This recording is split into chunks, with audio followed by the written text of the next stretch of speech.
which consisted of an 8-week training. After the 8-week training, I got transferred to the other side of the post to train. I was assigned to the Army Signal Corps, and the job that we were training for at that time was called a I'm trying to think of the name of it now. Boy, I'll tell you, it's been so long.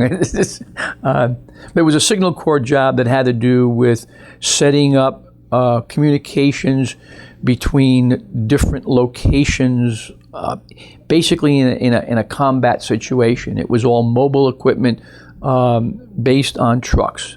It was a radio relay and carrier attendant. That was the official title of the job.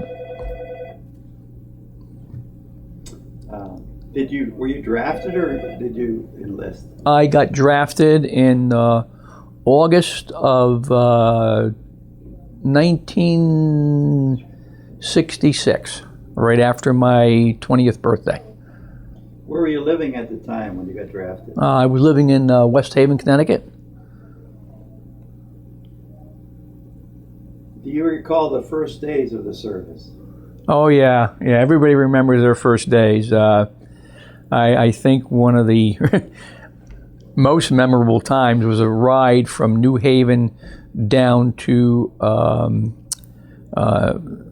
Fort Jackson, South Carolina. It was we left around 10 o'clock in the morning out of New Haven Station and took basically a troop train from New Haven all the way down to South Carolina, making several stops along the way. And being the beginning of August, it probably was about 95 degrees. And I remember that we got in there late at night and really didn't get much sleep that night at all. And we were all kids, 20, 21-year-old, 19. So it was basically the first time away from home for most of us. What did you do on the train? Pass the time? Did a lot of sleeping, as much as we could, yeah. Can you recall the first days in the service in the Army? Yeah, basically when we got down to Fort Jackson, that was what they call an induction center of all guys who had been just inducted into the service, either drafted or enlisted. And basically what you do is do a lot of paperwork. You're issued all your uniforms, and basically you're waiting around to get your orders cut to find out where you're actually going to go. But before that, you don't know where you're going to go, okay, when you first get drafted. After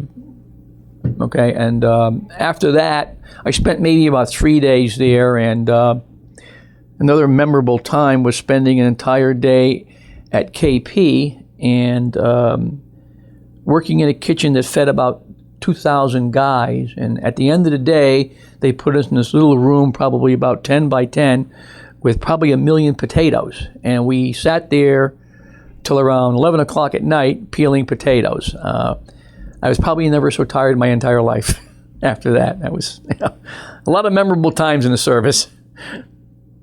Can you tell me some more about boot camp? Well, basic training. I didn't find it that tough because I was very athletic. I played a lot of sports in high school, and I was in pretty good shape at the time for a 20-year-old. I think you should be in pretty good shape. But one of the things that always stood out, we were always hungry, and no matter how much you ate, you were always hungry. And there used to be a little truck that used to drive around at night selling hamburgers, which we weren't supposed to have, but here again, you were so hungry you'd eat anything. So it was basic training. You learned, you learned how to march, you learned how to shoot, you learned, all kinds of survival training that went on. Spent a lot of time at the rifle range. It was an experience. I think it was a good experience for me. In what way was it a good experience? Well, it makes you grow up. It really does, especially for, kids who have been living at home all their lives. And really, this is really the first time that I've been away from home, okay? Didn't do much traveling not far from home before that. You get to grow up, is what you do. Can you remember any of your basic instructors? TIs, your DIs? Well, I can't remember them by name. I remember the first sergeant, and I remember a black fellow who was we called them buck sergeants at the time, which was just a plain sergeant or an E5. And these guys were tough, but they were very fair with us. They took care of us, and the good thing about it is, these two guys I remembered were actually combat Vietnam veterans. Okay, so they were there, and they kind of knew the score in Vietnam, and they were there to keep you alive. Okay, so that's How did you get through basic training? I had no problem getting through basic training. I had a very close cousin who served in the Army, and he said, keep your mouth shut, your eyes open, and your ears open, you'll do okay. And my father gave me that advice too. Keep your mouth shut and do what you're told. Did you get any special awards or in basic training? No. Any acknowledgement of doing anything great? No. I was just an average soldier. Now I'm going to get more into some of your military experiences. Which war did you serve in? I served in Vietnam from February of 1967 to February of 1968. 1 full year. That was a normal tour of duty at that time. How did you get over there? On a troop ship? Or No. We flew commercial airliners. Okay. Where exactly did you go in Vietnam? Well, when I landed in Vietnam, we landed at Cam Ranh Bay, which was kind of like another induction center for guys going in and out of the country at the time. Spent a couple of days there and got sent up to Da Nang to our battalion headquarters. Here again, spent a couple of days there getting processed in, and then I was shipped up to a town or village called Phu Bai, which had a pretty good sized air base, and I was stationed outside the air base, maybe about a mile or two away, on a small ASA compound. ASA was the Army Security Agency, and I was there for I don't know, maybe 8-9 months, and after that I got transferred to Way City, which was about 15-20 miles north of that, to finish out my year. What was your job there? Same thing. It was we were radio relay specialists, and over in Vietnam we really didn't do anything in the field per se. They were stationary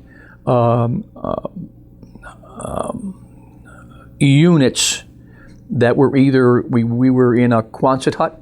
Okay, we all our equipment set up in a Quonset hut, or in a building. So we didn't have anything that was mobile to put on trucks. It was the same equipment taken out of the trucks, put into buildings. And basically what we did is we ran the communications for the entire compound. Were you involved in any battles or combat? Well, when I was in Phu Bai, we went through 2 mortar attacks on the compound, which basically didn't last more than a half an hour. They were more harassing types of engagements that only maybe lasted a half hour, an hour. The biggest one is when I was transferred up to Way, and I'd gotten my orders to go home on January 30th. That day, that night, the 1968 Tet Offensive started. So I was in what they call the MAC-V compound. MAC-V is a Military Assistance Command Vietnam, and basically it was an advisor's compound. There were no infantry soldiers. They were just advisors to the local Vietnamese and that type of thing. And I didn't really find out until several years later how bad our situation was in that compound. Basically, we were kind of surrounded by the Viet Cong and North Vietnamese soldiers, and basically cut off from everything else at that time. So it was a pretty scary time. Yeah. But you didn't know you were there, or you didn't know how scary it was. I didn't really realize it at the time that we were completely surrounded. Okay. Yeah, it was. Until only a few years ago when I actually did some research, which a lot of it's online, about that particular compound in Way City, and they really basically gave the entire scenario of what went on, that battle for Way. I left shortly after that because I had my orders to go home. Now, this is before Way was destroyed, or? It was, well, a lot of it at the time I was there was, being bombed by U.S. aircraft. Okay, we were on one side of the river that runs up and actually splits Way in half, and we were in the southern part. The northern part was the actual old city itself. That was a perfume river. That was a perfume river. That is correct. That was a perfume river. And shortly thereafter, like as I left within a couple of days after that, after it had started. I think most of the destruction was probably after that. Were you injured, or did you suffer any injuries? No, none at all. Never had a scratch.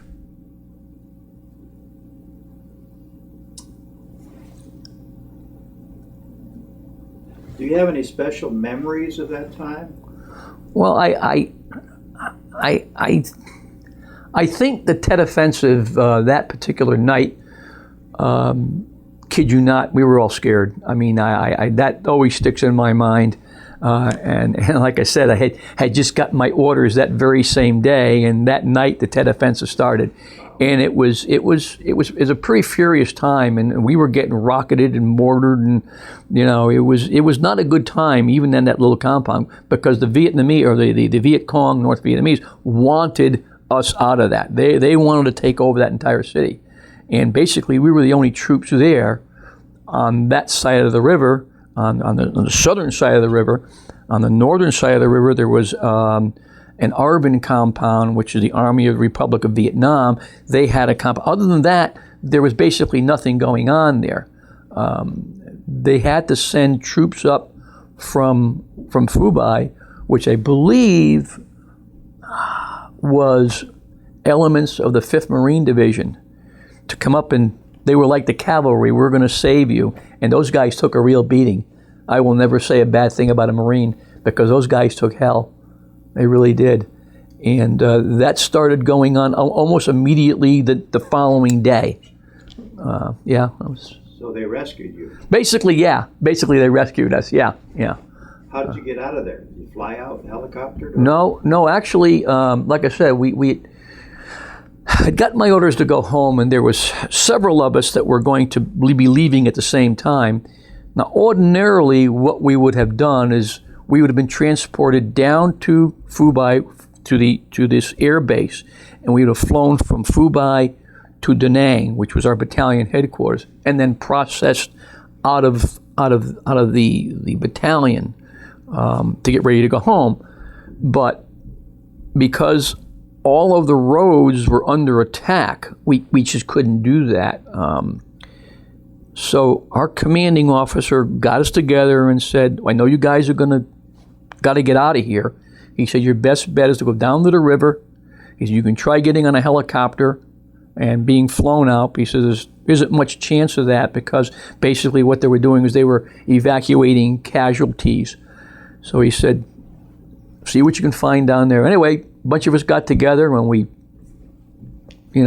walked down to the river in broad daylight, and probably around 5 or 6 o'clock, a Navy, I think it was like an LST or some kind of a transport, came up the river, And I remember, because it was around, it was just about dusk. And so anyway, make a long story short, we asked the guy in charge of the ship, where are you going? He says, I'm going to Da Nang in the morning. Can we hop a ride? He says, yeah. And that's what we did. We spent the night there. In the following morning, maybe early 4 or 5 o'clock, we'd go down the Perfume River, out to sea, down the coast into Da Nang. Basically, that's how I got out of that area. But at that time, all major cities were under attack. So that's how I got down to Da Nang. Were you awarded any special medals or citations? No, nothing. What was your highest rank there? I was a specialist, what they called Spec 4, which is a specialist fourth class. Were you leading anyone, or did you have? No. You just were a specialist. Just a specialist, just doing my job. Basically, we watched equipment and waited for it to break. These questions are more about your life in the service. How did you stay in touch with your family? Well, at that time, it was just strictly by mail. Now, in the year I was in Vietnam, I was allowed one telephone call home, and that was on my birthday. And I made that telephone call to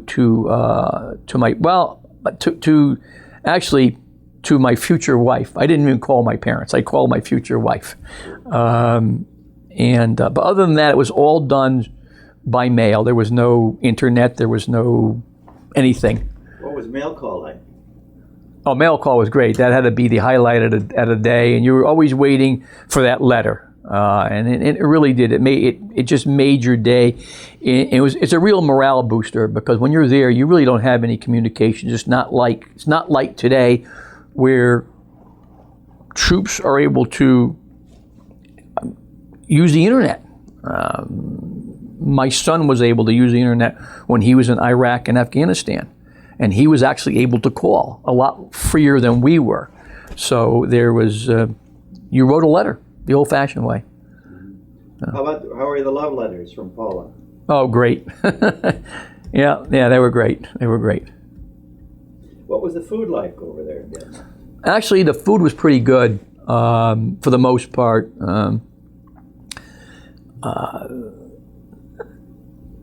The way our shift worked, I worked basically from 3 o'clock in the afternoon to 11 o'clock at night. And at 11 o'clock, when you got off, that's when you had breakfast. So, but I really had no gripes about the food at all. It was, for the most part, fresh. They talk about powdered eggs. I think the time I was over there, I had maybe powdered eggs twice. Other than that, everything was fresh, and it was good. Did you eat breakfast before you went to work? No, also? after. You ate breakfast after 11 o'clock, because the mess halls were open until like 1 o'clock in the morning. Then they would shut down. Okay, of course, then they do another breakfast in the morning, but we wouldn't do that. We'd actually go to lunch, okay, around 11 o'clock, and dinner just before we went to work. So that was your dinner at around 3 o'clock. How did you deal with stress or pressure in those days? I really can't say there was much stress. I mean, you worried a lot, but after a while, I mean, when you first get in country, yeah, I mean, you jump at every little noise, and you're a little fidgety, but then you get used to it, You have to go to sleep. I mean, we were not really combat soldiers. We were support soldiers. And we were permanently stationed in barracks. And believe me, I mean, we had it pretty good over there compared to a lot of guys who were out in, doing patrols and things like that. So we didn't have the same types of stresses that combat or infantry soldiers had. Did you bring anything with you for good luck over there? No, I can't say that I did. When we went over there, we were not really allowed to bring a whole lot other than what we were issued. Civilian clothes. We didn't have civilian clothes. Eventually, we got civilian clothes, but only to go on a leave. We were given a leave, a week's leave, what they call R&R, rest and recuperation. I went to Hawaii. I always wanted to go to Hawaii. I always heard a lot about it, and Uncle Sam paid the tab. So I spent a week there almost right at the end of my tour. It was around, I think it was like November of 1967. What'd you do in Hawaii then? I did a lot of sightseeing. I was by myself, and which wasn't all that great to be by yourself. It would have been nice to go with other guys, but I was there by myself, and I rented a car and I drove all over the island. Did a lot of sightseeing, did a lot of sleeping. In Vietnam, how did you and your group entertain yourselves? Well, there was an enlisted man's club on the compound, so we'd spend a lot of time there. There were USO shows that came down. A lot of guys would play cards. I never got into card games because what these guys would do is they'd get paid. We'd get paid once a month, and that night they'd lose it all. Yeah. So I was, we did our thing, Can you remember any of the USO shows you saw? A couple of them. I do have some photos. Nobody of any, we didn't see Bob Hope, okay? We didn't see any of the big time stars. But, these guys came around. I think we had, the year I spent there, we maybe saw 2 or 3 USO shows. And they'd have them in front of the enlisted man's club. Can you remember any of the real particular humorous or unusual events over there? Something really funny? No, none that I could think of. I don't know. It was a long time ago.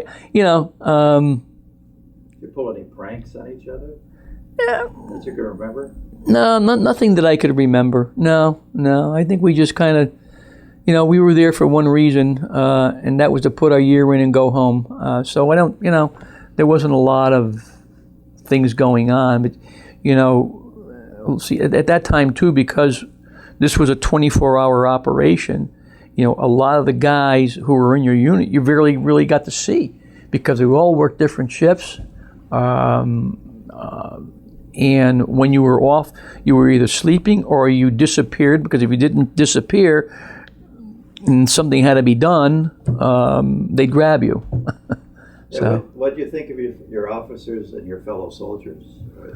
Most of the guys, you very rarely never saw an officer. Very, very rarely did you saw an officer.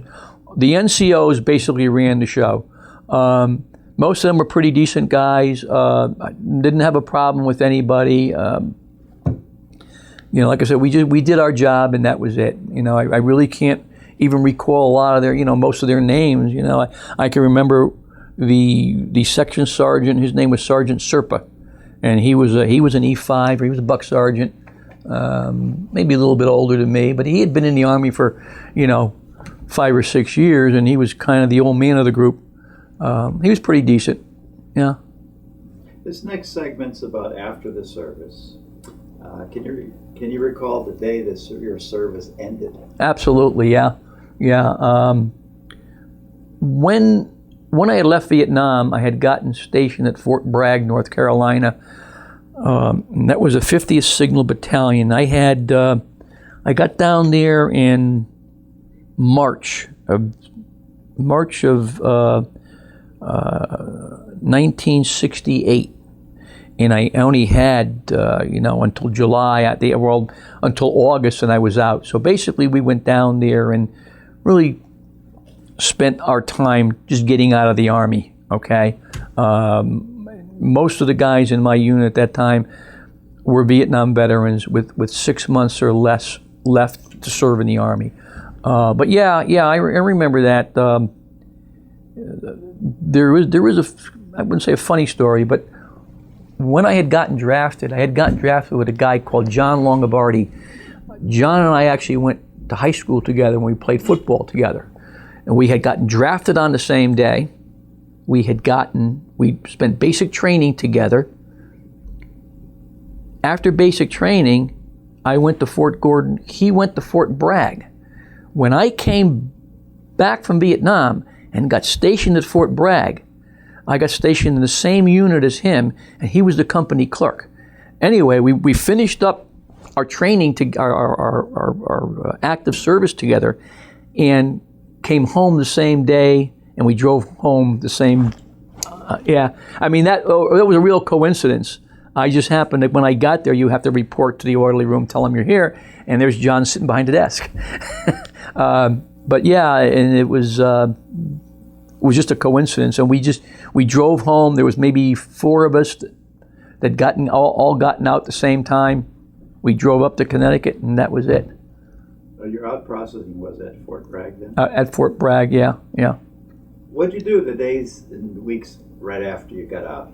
Well, I'll be honest with you. I think I took 2 weeks off, 3 weeks off, went back to work. Because when I left, I had a full-time job, and of course, they have to hold your job, and went to where I worked, said I'd like to come back, no problem, I went back to work. Where did you work? I worked for a place called Geometric Tool. I was a draftsman there. It was in New Haven. Did you go back to school at all? Did you use a GI Bill at all? I did a little bit. Shortly after, went back to work, and then shortly after that, within a year or so, I'd gotten married. We had kids, and I found it very difficult to do school, and my wife had worked nights. She was a nurse at the VA hospital, and I just found it very difficult. I did do some courses, but other than that, no. I won't say I regret it, but maybe I should have been more positive on going back to school. Did you use a GI Bill to buy a house or anything else? No, I don't. I did use a GI Bill. I took one course that the GI Bill paid for. Did you keep any close friendships after the military with the people that you knew in the military? Well, this fella, John Longobardi, I saw him for a little bit. I went to his wedding. He invited me to his wedding. But other than that, no, I never heard from anybody from my service days. Did you join any veterans organizations after you left? No, I never did. How did the military experience influence your thinking about war or about the military in general? I think it took me several years to appreciate what we had done in Vietnam, although at that time it wasn't appreciated by the general public, and I even think today that people of that period didn't appreciate what we were doing. In retrospect, the way it ended up, it almost seemed like, was almost a waste of time. Because once we pulled out, that was the end of it. I'm not a big war fan, but in some cases, that's what you got to do. Okay. But I know, Bobby, you studied the Civil War. Yeah, I know a lot about history. Yeah, I read a lot about the Civil War. I've visited several Civil War battlefields. I think I've been at Gettysburg a dozen times, and I never get tired of doing it and reading about it. That time. I'm intrigued by the time and what these guys went through, and I've read about. I've read a lot about the Second World War, some about World War I, and I'll tell you, I give these guys who served a great deal of credit, especially the World War II guys, and I always thought, how would I have reacted to their situation, being out in the freezing cold, being in a foxhole. I just give these guys a world of credit. When people talk about, and I hate this, just to talk about the World War II guys, when they call them the greatest generation, I really think they are. They're the greatest generation. But why aren't you the greatest generation? I don't know. We don't think of ourselves as the greatest generation, and I'm sure the World War II guys don't think of themselves as the greatest generation. When you go in, you're in there. You do your job, and basically that's it. You're not in there to you're not in there to win medals, and you're not in there to win all kinds of accolades. You do your job. You want to stay alive, and then you want to get out, and that's basically that. How I felt. I want to serve my time. I just wanted to get out. They wanted me to re-enlist. They said, well, if you re-enlist, we'll make you a sergeant. I said, I don't want to re-enlist. I got a girl waiting back home who wants to get married, and I got a good job. And I says, if I stay in the Army, I'm going to lose both. Now, you're wearing a Horse Guard uniform. Can you tell me a little bit about that and why you joined the Horse Guard? Well, I joined the Horse Guard in 1998, and my neighbor had been in the 2nd Company, Governor's Horse Guard at the time, and he basically got me interested in it. I had gone up to watch them drill for their annual training and talk to him, and I kind of got interested just watching these guys. I liked what they did. Never rode a horse before then. So when I sat down with the recruiting guy, I said, gee, I'd like to join. They said, but I don't know about riding. He said, well, we're a riding unit because you have to do it. And, if you don't want to ride, that's okay. We can have you do something else. And once I got involved in it, I loved it. I joined the 2nd Company and was there for 9 years and then transferred up to the 1st Company.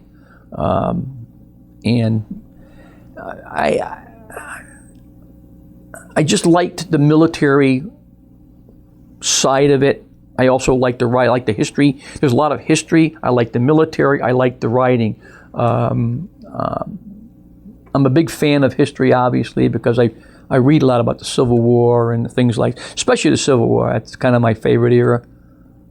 Is there anything you'd like to add to this interview that we haven't talked about? I really can't think of anything offhand. I'm not the kind of person who has not talked about my military experience. Some people don't talk about it for various different reasons, and I think they don't talk about it because of what they have seen, especially in war. They just want to blank it out of their mind. I never really had a problem getting back into civilian life and adjusting. Okay, I was only gone for 2 years. Probably at that time it seemed like a lifetime, but